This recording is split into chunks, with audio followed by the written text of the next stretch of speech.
Okay guys, this is a very important video for you. At the end of the 5th 6 weeks each year, I do something to help my students because when we do gas stoichiometry and stoichiometry, it's one of the most difficult tests we take in the whole year. It has all kinds of skills from writing formulas to balancing to doing stoichiometry to doing gases within stoichiometry. It's a lot.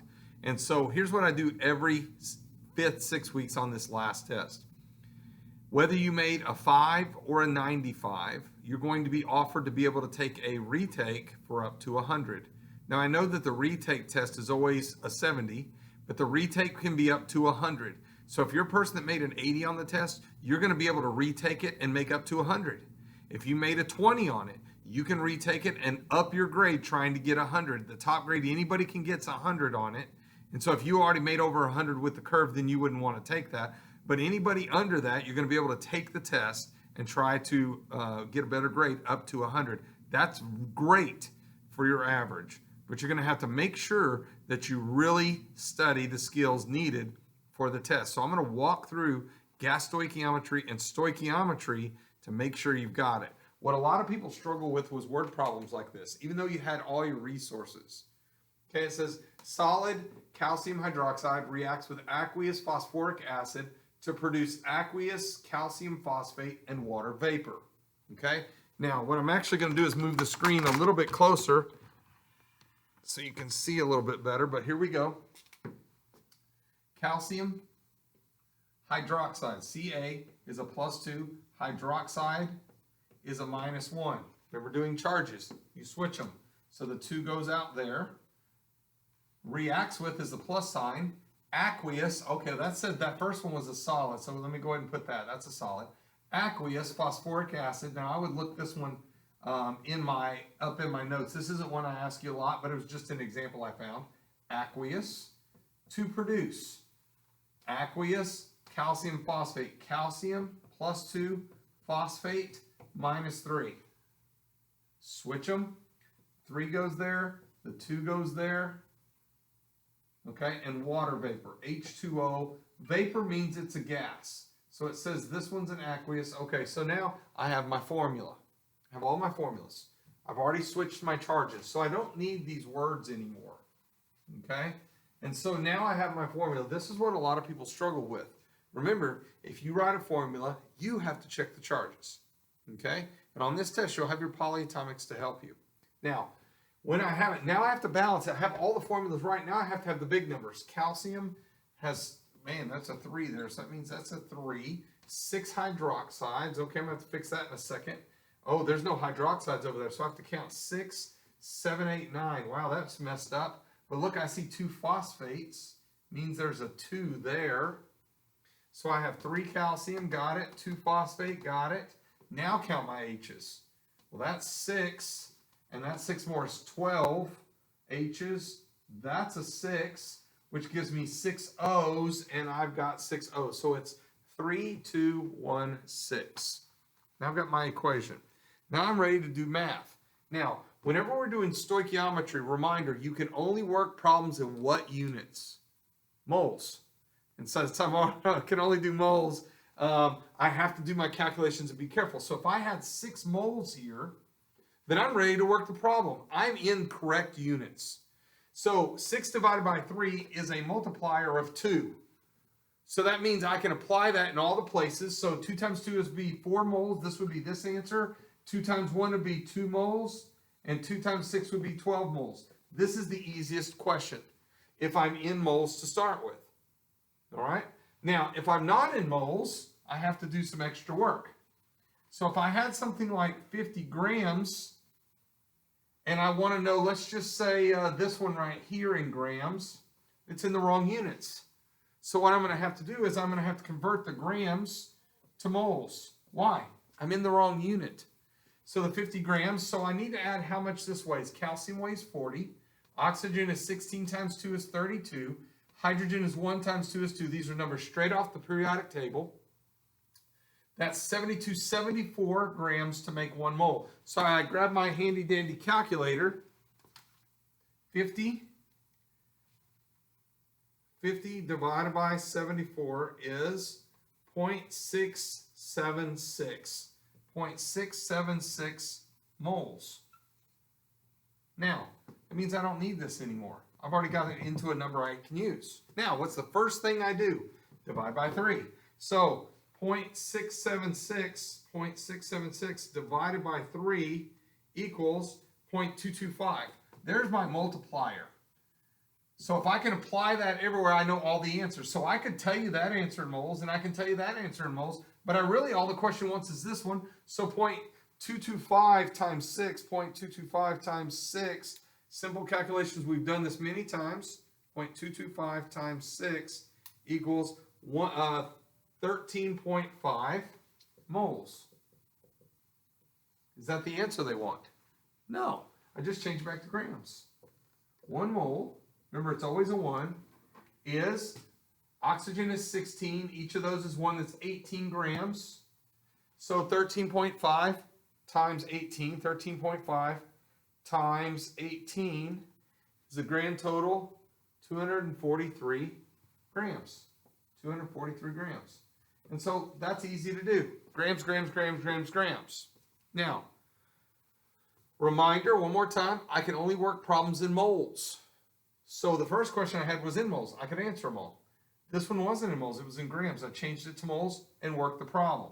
Where it's getting people sometimes is when we're having to work the problem with a gas. Okay? And so we're going to say at STP, standard temperature and pressure, which is 0 degrees Celsius in 1 atmosphere. As soon as you see that, ding, ding, ding, ding, ding, you're going to be able to use the number 22.4 liters equals 1 mole of any gas. Okay, so here's what we do. So let's say that we start with that same first question I had, 6 moles, awesome. But it wants to know this answer in moles and this answer in liters. First thing you need to catch, and it was in the videos, you can only use this stuff when it's a gas. So 22.4 and all of this solid doesn't work. Aqueous doesn't work. Aqueous doesn't work. Gas, yes. So I just do normal stoichiometry. Is that the right unit? Yeah, moles. 6 divided by 3 is a multiplier of 2. I could tell you that's 4, but it didn't want that. 2 times 1, this would be 2 moles for this answer. That's my final answer because it just wanted moles. Or I can go here.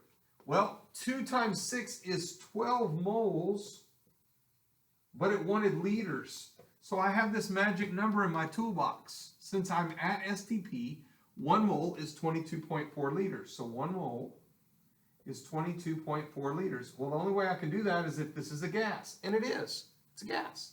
So 12 times 22.4, my answer is 200. It's dark in here. How did that number look right? 268.8. Wow, I had to get a little closer to the light. 268.8 liters. What if this question would have said it wanted grams? Well, then 1 mole, then I would just add up how much water weighs on the chart, which was 18. 16, and each of those is 1. Then I would multiply it times 18 grams. So here's what I'm telling you. When you have solids, aqueous, or liquids, you can only do moles or grams. That's it. Moles or grams using the periodic table. If you have a gas, there's one more thing you can do. Moles, grams, or liters using numbers like this. Okay? And so since that's a gas, I could have calculated grams or I could have calculated liters. The question is, what happens if I'm not at STP? What if I'm not at 0 degrees Celsius? Okay, so let's say I'm at 30 degrees Celsius and 2.6 atmospheres. Is that STP? No, it's not. So I can't use this number. So what happens is, my numbers are going to be different. Let me show you what I mean. Let's say I still had 6 moles. Is that the right unit? Yeah. So 6 divided by 3. There's my multiplier. 2 times 1 is 2 moles. That's that answer. But if I wanted liters, I can't use 22.4. But I can still work the problem pretty close. 6 divided by 3 is a multiplier of 2. 2 times 6. There's that 12 moles again. But what do I do with that? I can't use 22.4 because I'm in the wrong place. But there's another place that I get moles. And that's pivner. PV equals nRT. So what I do is I take that formula PV equals nRT. Look what I've got. If I'm at 2.6 atmospheres, I automatically know that my R is 0.0821. We know that from all the gas laws that we did. So I've got a pressure and I have a temperature. Temperature is 273.15 plus 30 is 303.15. My N, is moles. I already know that. It's 12. I already know that. How did I know that? From working the problem. 12 moles. There's my thing I don't know. And by the way, if I'm using this number, what does volume come out in? Liters. And that's what it wanted. So algebra says, keep the x where it is. Move this guy to the other side. So it's going to be this divided by that guy. So let's do the math. 12 times, move out of the way so you can see all the numbers up there. 12 times 0.0821 times 303.15 equals divided by 2.6. Let's see what number you get. I'll give you a second to check it. I got 114.87 and it's in liters.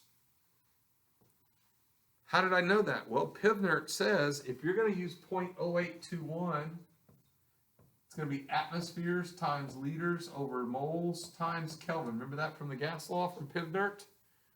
Well, I had atmospheres, I had moles, and I had Kelvin, and so it had to be in liters. So if you're not at STP, you're going to use 0.0821 if you have atmospheres, and 8.31 if you're at kilopascals.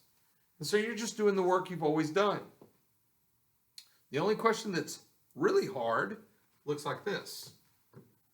What happens if I had 65 grams of this and I wanted to go over there? Okay, so I don't know these answers real quick. I'll take this out. But I won't work this one. We'll walk through the steps. Wrong unit. So I'd take 65 grams to mole. 1 mole is a certain number of grams. As soon as I got that mole number, I don't need that anymore. That divided by that, get my multiplier. Take my multiplier times that and my multiplier times that, and I'm ready to work. If I'm at STP, 22.4 works like we had a while ago. Remember, at STP, 22.4 liters equals 1 mole. That's easy. If it's not at STP, then use Pivner, and you use the numbers that are given. Okay? And so every one of the questions, you just have to have moles. Pivner gives you moles. 1 mole equals 22.4 liters gives moles, and both of these are only used with gases. If you have anything that's not a gas, you just do normal grams and moles and grams using your periodic table. It's pretty simple. Now, we're going to pretend for a second, okay? What if it's not, but let's say this was a gas. It's not, but we'll pretend for just a second. What happens if it said we were at STP, okay? We're at STP, and that's a gas, and it tells us 17.4 liters, and it wants that, and it wants this in liters. What do? Well, I can only work the problem in moles. So, since I'm at STP, all I'm going to do is, 22.4 liters equals 1 mole. So 17.4 divided by 22.4 equals 0.777. Now, I don't need this anymore. Can I work the problem now? Yeah. This divided by 3, there's my multiplier. Now, when I say multiplier, what that also means is this divided by 3 tells me how much 1 is worth. Same thing. So if I know how much 1 is worth, multiply by 2, I'd have that answer. 1 multiplied by that, I'd have that answer. And I can work the problem just like I did. But what if this wasn't STP? So let's say it was that same 30 degrees Celsius and 2.5 atmospheres. If this is a gas, what was that, 17.4 liters? Okay, is that STP? No. So all I do is I take Pivner, PV equals nRT. Check our numbers. That goes there, so I have that. I have a pressure, I have a temperature, I know the R, I don't have that. So I just plug all these numbers in right here. Keep the X there, divide by those two guys. So this, divided by that, and divided by that, that's moles. As soon as I have a mole number, I'm ready to go. Take the moles divided by 3, there's my multiplier, times 1, got that answer, times 6, got that number. How do I get that liters? I just use pivner again. So here's the deal, and I'm finished. To work any of the problems, you have to get the equation right first. As soon as you get the equation, then you're ready to do your math. You can only do math in moles. So if you're given something that's not moles, do something that gives you a mole number. The letter N is moles in this case. If they give you moles, work it. You're ready to go. If they need volume, like liters, you're either going to be at STP and use this tool, or you're not at STP and you use pivner. Okay? So it's grams are always from the chart, and you're going to do the same math you've done. You're going to find that I've already opened the test so that you can see all the answers and you can check your answers and correct them, getting ready for that test that you can retake for up to 100. Practice your skills. If you need help, contact me for tutorials. Have an awesome day.